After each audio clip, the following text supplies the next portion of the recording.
12 మందిని జలగండం నుంచి రక్షించారు పోలీస్, రెవెన్యూ అధికారులు. ఎగువ ప్రాంతాలలో కురుస్తున్న వర్షాలతో పెన్నా నదికి వరద ప్రవాహం ఎక్కువైంది. ఈ ప్రవాహం నెల్లూరు బ్యారేజీని కూడా తాకింది. అయితే నెల్లూరు నగరంలోని భగత్ సింగ్ కాలనీ సమీపాన 12 మంది యువకులు నదీ ప్రవాహంలో చిక్కుకున్నారు.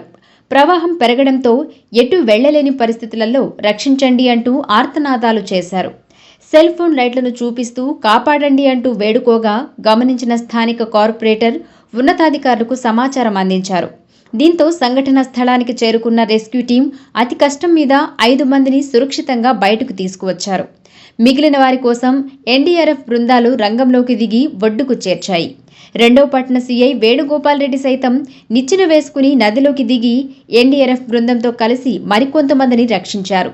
ఆర్డీఓ అనూష, నెల్లూరు నగరపాలక సంస్థ కమిషనర్ నందన్ సహా పలువురు అధికారులు పెన్నా వంతెన వద్దకు చేరుకుని బాధితులను రక్షించడంలో కీలక పాత్ర పోషించారు. సమాచారం అందుకున్న మంత్రి పొంగూరు నారాయణ ఫోన్ ద్వారా పరిస్థితిని సమీక్షించారు. వారందరూ కిట్టి పార్టీ కోసం నదిలోకి వెళ్లినట్లు తెలుసుకున్న పోలీసులు కౌన్సిలింగ్ ఇచ్చి ఇళ్లకు పంపారు. ఇక్కడ పెన్నా నది వాటర్స్లో ఒక 12-15 మంది వరకు స్టాండర్డ్ అయినట్టు నాకు ఒక 9 o'clock ఇన్ఫర్మేషన్ రాగానే నేను ఎస్సీ సోమశిల గారికి ఫోన్ చేసి, ఎందుకంటే మనకి ఇటీవల నిన్న 2 రోజుల నుంచి సోమశిల డ్యామ్ నుంచి వాటర్ అనేది ఫ్లడ్ గేట్స్ ద్వారా రిలీజ్ చేయడం జరిగింది. దీన్ని ఎలానా ఆపండి, ఆ రెస్క్యూ ఆపరేషన్ కంప్లీట్ అయ్యే వరకు అని చెప్పడం జరిగింది. అలానే ఫిషరీస్ డిపార్ట్మెంట్ నుంచి స్విమ్మర్స్కి అరేంజ్మెంట్ చేయడం, ఫైర్ డిపార్ట్మెంట్తో వెంటనే పోలీస్ డిపార్ట్మెంట్ వారు కానీ రెవెన్యూ డిపార్ట్మెంట్ వారు వెంటనే కోఆర్డినేషన్ చేసుకొని వాళ్ళని లేడర్స్ కానీ రోప్ కానీ ఆ టీం అంతా కూడా ఈ రంగం సిద్ధం చేయడం జరిగింది. అందులో భాగంగానే ఇప్పటికి 5 బయటకు సురక్షితంగా బయటకు వచ్చారు. మిగతా వాళ్ళు కూడా అక్కడే ఆ ఐలాండ్లో ఏదైతే బుషీ ఏరియాస్లో ఉన్నారో డ్రోన్ ద్వారా మేము వాళ్ళని వెతికి పట్టే అది చూస్తున్నాం. నెక్స్ట్ ఎస్డీఆర్ఎఫ్ ఫోర్స్ కూడా కలెక్టరేట్ మన డిస్ట్రిక్ట్ కలెక్టర్ గారి ఆదేశాల మేరకు ఎస్డీఆర్ఎఫ్ టీంని కూడా ఇప్పుడు రంగం సిద్ధం చేస్తున్నాం. సో అతి తొందరలోనే మనం సేఫ్లీ వాళ్ళని బయటికి తీసుకురావాలనే ఉద్దేశంతో టీం మొత్తం జిల్లా అధికారులందరూ కూడా సహకరిస్తున్నారని వాళ్ళు అంటే ప్రిలిమినరీ ఇన్ఫర్మేషన్ పరంగా ఏదో పార్టీ అని వాళ్ళు కొంచెం డ్రంక్ సిచ్యువేషన్లో కూడా ఉన్నారని తెలుస్తుంది. So will take necessary precautions next time. రేపటి నుంచి కూడా ఫుల్ వీళ్ళు ఎలా ఎంట్రీ అయ్యారు అనేది కూడా చాలా ఇంట్రెస్టింగ్గా ఉంది. Let's see tomorrow onwards will try to stop them.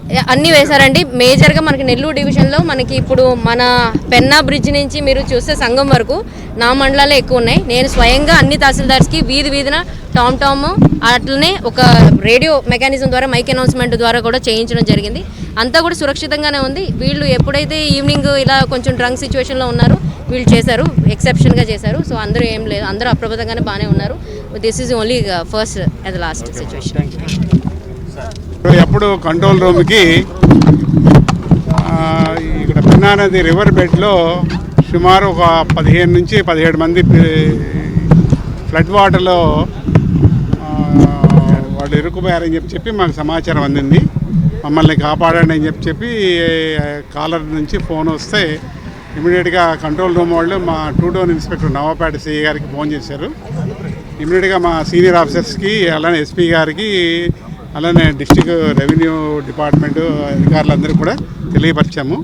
దాని ద్వారా కలెక్టర్ గారి ఆదేశాల మేరకు, అలానే ఎస్పీ గారి ఆదేశాల మేరకు ఆర్డీఓ గారు, కమిషనర్ గారు మేమందరం ఇక్కడికి వచ్చినాము.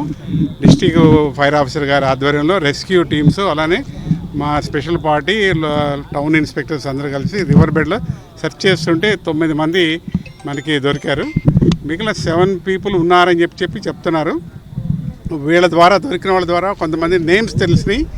వాళ్ళ గురించి డ్రోన్ కెమెరా ద్వారా విజువల్స్ తీస్తున్నాము. అయితే ఇప్పటివరకు వాళ్ళ జాడ తెలియలేదు.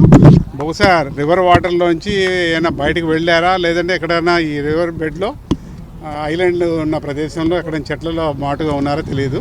ఎందుకంటే వాళ్ళు ఇక్కడ రావడానికి కారణం బహుశా ఏమైనా నైట్ ఎందుకు వచ్చారనేది కారణం తెలియదు. పోలీసు వారు రాక చూసి భయపడిపోయి వెళ్ళిపోయారని చెప్పి దొరికిన వాళ్ళు చెప్తున్నారు. కాబట్టి వాళ్ళకి ఎటువంటి ప్రమాదం లేదు, మీకోసం మీ రక్షణ కోసం వచ్చామని చెప్పి దొరికిన వాళ్ళ ద్వారా అనౌన్స్మెంట్ చేయిస్తున్నాము. ఇంకొక గంటలో వాళ్ళు కూడా ఎక్కడున్నారని తెలుస్తుంది. దాదాపు అందరూ సేఫ్గానే ఉన్నారని చెప్పి భావిస్తున్నాము. ఈ భగత్ సింగ్ కాలనీ సమీపంలో ఉన్నటువంటి పెన్నా బ్రిడ్జ్ ద్వారా వాళ్ళని ఐడెంటిఫై చేస్తున్నారు. ఇక్కడ లోకల్గా ఉన్నటువంటి లీడర్స్ వారి సహకారంతో కూడా ఎంతమంది ఉండొచ్చు ఏంటనేది సమాచారం సేకరిస్తున్నాం. అదేవిధంగా గౌరవ మంత్రివర్యులు శ్రీ పొంగూరు నారాయణ గారి యొక్క ఆదేశాల మేరకు మున్సిపల్ సిబ్బంది కూడా ఇక్కడ రావడం జరిగింది. లోకల్గా ఉన్నటువంటి స్థానిక నాయకులు అందరూ కూడా ఇక్కడ ఉండి వారి యొక్క ఆచూకీ తెలుసుకునేటువంటి ప్రయత్నం చేస్తున్నారు. ఖచ్చితంగా అందరూ police, revenue, fire, municipal all departments యొక్క కోఆర్డినేషన్తో ఖచ్చితంగా ఎవరికి ఎటువంటి ప్రమాదం లేకుండా వాళ్ళని తీసుకొచ్చేందుకు ప్రయత్నాలు చేస్తున్నారు.